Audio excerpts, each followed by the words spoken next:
حیض والے مرد، دوستو، بھائیوں اور بہنوں، منیر نیازی صاحب کہتے ہیں کہ میں ابا جی کے ساتھ بیٹھا ہوا تھا، انہوں نے اچانک مجھ سے پوچھا، بیٹا حیض کے بارے میں جانتے ہو؟ حیض کے بارے میں کیا جانتے ہو؟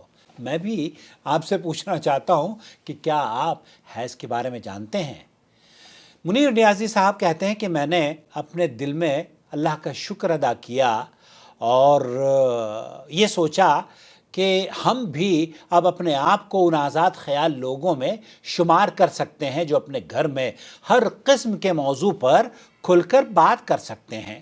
ساتھ ہی مجھے وہ سارے بیتے ہوئے سال بھی یاد آ گئے جو میں نے ابا جی کے روب اور دہشت کے ساتھ اس گھر کے گھٹن ماحول میں گزارے تھے۔ میں نے مسکراتے ہوئے کہا، ابا جی، حیض ایک ایسے سرکل کا نام ہے جس سے ہر جوان عورت مہینے میں ایک بار ضرور گزرتی ہے۔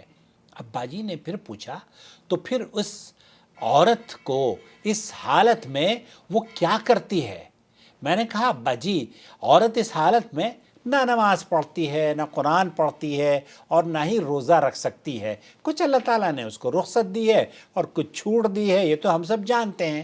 لیکن انہوں نے کہا کہ میں نے یہ جواب دیا کہ جب عورت اس حالت میں نماز نہیں پڑھتی، نہ ہی قرآن پڑھتی اور نہ ہی وہ روزہ رکھتی ہے۔ ابا جی نے اس بار قدر سخت اور اکھڑے ہوئے لہجے میں کہا، پتر، اس کا مطلب یہ کہ تجھ میں اور اس حیض والی عورت میں کوئی فرق نہیں ہے، کیونکہ تم بھی تو نماز نہیں پڑھتے ہو اور نہ ہی قرآن پڑھتے ہو اور وغیرہ وغیرہ۔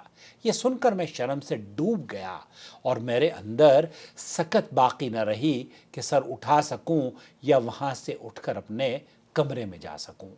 ہاں، اس کے بعد سے میں نے باقاعدہ نماز پڑھنا شروع کر دی اور روزانہ قرآن مجید کی تلاوت بھی بآواز بلند کرتا تاکہ حیض والے مرد کے جیسے شرمناک الزام سے ابا جی کی نگاہوں میں خود کو بری ثابت کر سکوں۔